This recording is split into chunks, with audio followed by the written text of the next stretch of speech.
السلام علیکم friends, welcome ہے آپ سب کا بیوٹیفل ورلڈ میں۔ تو آج ہم سنیں گے بہت ہی دلچسپ کہانی۔ تو چلیے کہانی شروع کرتے ہیں۔ کہانی کا نام ہے بزدل شیر۔ یہ تو سبھی جانتے ہیں کہ شیر جنگل کا بادشاہ ہوتا ہے۔ ایسا ہی ایک شیر تھا جو کسی جنگل میں رہتا اور وہاں راج کرتا تھا۔ اسی جنگل میں ایک بندر بھی رہتا تھا جو شیر کے گھر کی ہر وقت نگرانی کرتا رہتا تھا۔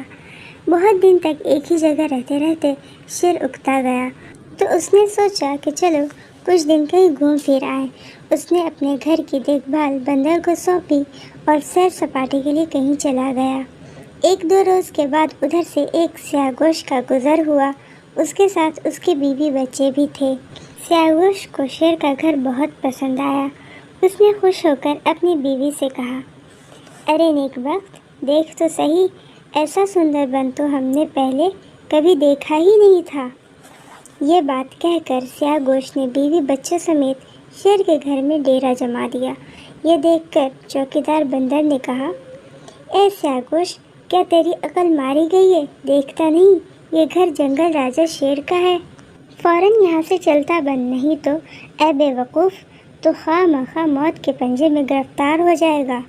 بندر کے منہ سے یہ کڑوی بات سن کر سیاہ گوش بولا، ارے جا بندر مچھندر، کیا بکواس کر رہا ہے؟ آج سے نہیں، یہ جگہ ہمارے باپ دادا کے زمانے سے ہماری رہی ہے۔ نڈر سیاہ گوش کا یہ جواب سن کر میاں بندر نے دل میں سوچا، معلوم ہوتا ہے یہ سیاہ گوش ضرور کوئی بلا ہے، جبھی تو اس طرح اکڑ کر بات کر رہا ہے، ورنہ شیر کا نام تو ایسا ہے کہ سنتے ہی انسان اور حیوان سب کا پتہ پانی ہوتا ہے۔ بندر تو یہ سوچ کر چپ ہو رہا اور چپ چاپ وہاں سے کھسک گیا۔ لیکن سیاہ گوش کی بیوی نے کہا، یہ گھر جنگل کے شیر راجا کا ہے، بہتر یہی ہے کہ یہاں سے اٹھ چلیں، کسی اور جگہ جا کر بے فکری سے رہیں، بے فائدہ خطرہ مول لینے سے کیا حاصل؟ اپنی بیوی کی یہ بات سن کر سیاہ گوش بولا، اے بیوی، تو گھبراتی کیوں ہے؟ میں نے کوئی کچی گولیاں تو کھائی نہیں۔ جب شیر یہاں آئے گا تو میں وہ کرتب دکھاؤں گا کہ وہ یہاں سے دم دبا کر بھاگ جائے گا۔ اس کی بیوی یہ سن کر حیران ہوئی، پھر کچھ سوچ کر بولی، میاں جی، کہیں تمہارے ساتھ بھی گیدڑ اور بھیڑیے کا سا معاملہ نہ ہو جائے؟ سیاہ گوش بے چین ہو کر پوچھا، اے بیوی، وہ گیدڑ اور بھیڑیے کا کیا معاملہ ہے؟ سیاہ گوش کی بیوی نے جواب دیا، میاں جی، جو میں کہتی ہوں دھیان سے سنو اور اس قصے سے سبق لو۔ گیدڑ اور بھیڑیے کا قصہ۔ کہتے ہیں ایک بار ایک بھیڑیا کسی گیدڑ کا شکار کرنے کو اس کے پیچھے لپکا، لیکن خوش قسمتی سے گیدڑ اس کے ہاتھ نہ آیا اور بھاگ گیا۔ اب تو بھیڑیے کو بڑا غصہ آیا۔ اس نے اپنے دل میں یہ ترکیب سوچی کہ چپکے سے گیدڑ کے گھر میں گھس کر بیٹھ جانا چاہیے۔ آخر جائے گا کہاں؟ پھر کر آئے گا تو اپنے گھر ہی میں، تب لپک کر اس کی گردن دبوچ لوں گا اور خوب مزے لے کر اس کا گوشت کھاؤں گا۔ بھیڑیا اپنی اس ترکیب پر بڑا خوش ہوا اور دبے پاؤں گیدڑ کے گھر میں جا چھپا۔ دوپہری میں گیدڑ بے فکری سے ٹہلتا ہوا اپنی گھر کی طرف آیا اور اندر گھسنا ہی چاہتا تھا کہ کیا دیکھتا ہے اس کے گھر کے دروازے پر انجان پاؤں کے نشان ہیں۔ یہ نئی بات تھی، اسے خطرے کا احساس ہو گیا اور وہ دروازے پر ہی ٹھٹک کر رہ گیا اور دل میں لگا یہ کہنے، بات گھر میں بیٹھا ہے اب کوئی بدذات، کیجیے اس سے ایسی اب حرفت جس میں اس کی چلے نہ ایک فطرت۔ گیدڑ کو اب ایک نرالی ترکیب سوجھی۔ اس نے آواز لگائی، اے میرے بے در گھر، میں بے خبر اس وقت تجھ میں آؤں یا نہیں؟ گھر کے اندر بیٹھے ہوئے بھیڑیے کو گیدڑ کی یہ بات کچھ عجیب سی لگی، پر وہ جواب میں کچھ نہ بولا اور چپ چاپ بیٹھا رہا۔ کچھ دیر بعد گیدڑ نے پھر ہانک لگائی، کیوں میرے بے در گھر، میں بے خبر آؤں یا نہ آؤں؟ کیونکہ میرے اور تیرے درمیان سوال و جواب کی یہ رسم پرانی ہے۔ یوں کہ پتھر کی بنیاد مٹی سے ہے اور پہاڑ کی بنیاد پتھر پر قائم ہے، اور تو جانتا ہے کہ پہاڑ کی رسم سوال و جواب کی ہے، یعنی جب کوئی پہاڑ تلے سے آواز دیتا ہے تو پہاڑ بھی پیاری آواز میں اس کا جواب دیتا ہے۔ سو اب تو جواب دے کہ میں تیرے اندر آؤں یا نہ آؤں؟ گیدڑ کی یہ باتیں سن کر بھیڑیا دل میں سوچنے لگا، معلوم ہوتا ہے کہ اس گیدڑ کے گھر کی یہی رسم ہے کہ جب یہ گھر آنے کو کہتا ہے تو آنے والا آتا ہے، نہیں تو نہیں آتا۔ اگر اب کی بار وہ اس گھر سے آواز نہ سنے گا تو ہرگز نہیں آئے گا اور میرے ہاتھ سے نکل جائے گا۔ بہتر تو یہی ہے کہ یہ بدذات گیدڑ اب جو آواز دے تو میں فوراً جواب دوں۔ میاں بھیڑیے دل میں یہ بات سوچ کر تیار بیٹھے ہی تھے کہ گیدڑ نے پھر آواز دی، اے میرے گھر، آج تو مجھ کو جواب کیوں نہیں دیتا ہے؟ بھیڑیے نے گیدڑ کی آواز سنتے ہی جھٹ جواب دیا، آجا بھائی، میں تیرا ہی گھر ہوں، بے دھڑک چلا آ۔ گیدڑ نے جو اپنے گھر کے اندر سے اس بھیڑیے کی آواز سنی تو ناچتا گاتا بھاگ کر اس چرواہے کے پاس پہنچا جو اس بھیڑیے کا جانی دشمن تھا۔ چرواہا بھیڑیے کا اتا پتہ معلوم کر کے جھولی میں بہت سارے پتھر ڈال کر سیدھا وہاں آیا اور گیدڑ کے گھر پر بے تحاشا پتھر برسانے لگا۔ آخر کار پتھروں کی مار کھاتے کھاتے بھیڑیا مر گیا۔ یہ قصہ سنا کر سیاہ گوشت کی بیوی نے کہا، تو اے میاں جی، مجھے ڈر ہے کہ تو جو اس بھیڑیے کی سی حرکت کر رہا ہے کہیں یہ ہم سب کے لیے مصیبت نہ بن جائے۔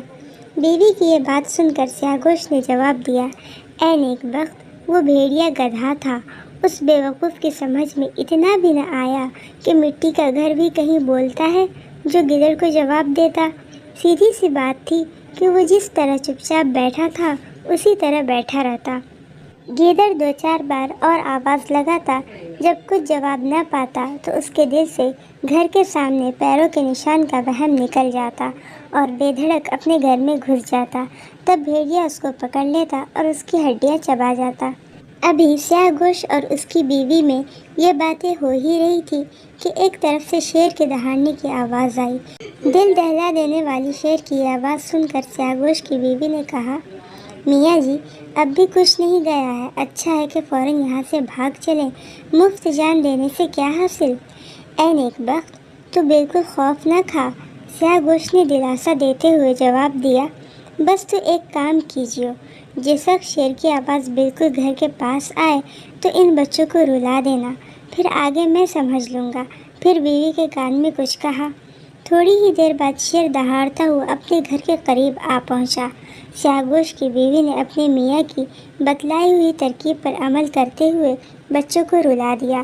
بچوں کے رونے کے بعد سیاہ گوشت بولا، اے نیک بخت، یہ بچے آج بے وقت کیوں رو رہے ہیں؟ سیاہ گوشت کی بیوی نے جواب دیا، ان کم بختوں کو تو شیر کے گوشت کی جو چاٹ لگا دی ہے، سو یہ شیر کی بو سونگھ کر اپنی من پسند غذا مانگ رہے ہیں۔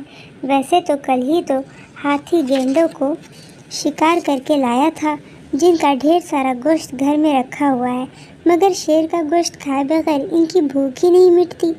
یہ بات سن کر سیاہ گوشت نے کہا، یہ کون سی مشکل بات ہے، ان کو دلاسا دے دے، خدا سب کو رزق پہنچاتا ہے۔ مثل مشہور ہے، خدا شکر خورے کو شکر دیتا ہے، یعنی خدا نے ان کی دل پسند غذا بھیج دی ہے، بس پل بھر میں شیر کا تازہ تازہ گوشت لا کر انہیں کھلاتا ہوں۔ جنگل کے مہاراج ادھیراج میاں شیر نے جو یہ بات سنی تو مارے ڈر کے سہم گئے اور دل میں سوچنے لگے، یہ تو کوئی بہت خطرناک بلا معلوم ہوتی ہے۔ اس خیال کا آنا تھا کہ شیر ناک کی سدھ میں بھاگ کھڑا ہوا۔ اس کے گھر کے رکھوالے بندر نے جو یہ انہونی بات دیکھی تو وہ بھی شیر کے پیچھے بھاگتا جاتا تھا اور کہتا جاتا تھا، اے مہاراج، ٹھہرو تو، ذرا میری بات تو سنو، اس قدر بے حواس ہو کر کیوں بھاگے جا رہے ہو؟ مگر شیر نے ایک نہ سنی اور بھاگا ہی چلا گیا۔ بندر بھی اس کے پیچھے بھاگتا رہا۔ اس نے پھر آواز دی، ارے بھائی، ذرا رک جاؤ اور میری بات سن لو۔ شیر دم بھر کے لیے رک گیا۔ تب بندر نے کہا، ایک بالش بھر کمزور جانور سے جنگل کے راجا کو یوں ڈرنا نہیں چاہیے، کہیں ہاتھی بھی چوٹی سے ڈرتا ہے؟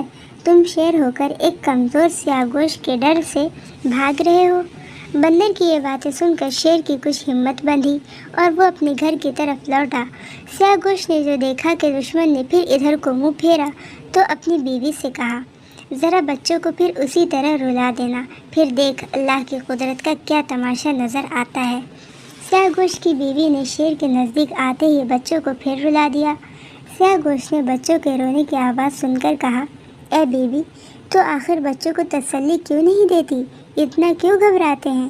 شیر میری چنگل سے بچ کر کہاں جا سکتا ہے؟ یہ بندر مچھندر میرا بڑا پرانا اور وفادار یار ہے۔ ابھی دیکھنا کہ بھاگے ہوئے شیر کو کس ہوشیاری اور مکاری سے بہلا پھسلا کر واپس لاتا ہے۔ بس ذرا میرے سامنے آنے دے، پھر دیکھتا ہوں کہاں بچ کے جائے گا۔ اللہ نے چاہا تو پل بھر ہی میں اس کا تازہ گوشت لا کر ان کو کھلاتا ہوں۔ اب جو شیر نے یہ بات سنی تو کہا، کیا خوب دشمن کہا، بغل میں یہ مکار بندر مچھندر اسی واسطے مجھے سمجھا کے لایا ہے کہ میں تو مارا جاؤں اور خود بچا رہے۔ یہ کہہ کر شیر نے ایک زوردار تھپڑ بندر کے ایسا جڑا کہ اس کی جان ہی نکل گئی۔ پھر ایسا سرپٹ بھاگا کہ میلوں اور کوسوں پلٹ کر نہیں دیکھا۔ تو فرینڈس، کیسی لگی آپ سب کو آج کی یہ کہانی، اور اس کہانی سے آپ نے کیا سبق حاصل کیا، مجھے ضرور بتائیے۔ میری ویڈیو آپ کو اچھی لگی تو پلیز آپ میرے چینل کو سبسکرائب کیجیے، لائک کیجیے اور شیئر کیجیے۔ پھر ملیں گے اگلی ایک نیو کہانی کے ساتھ، تب تک کے لیے اللہ حافظ۔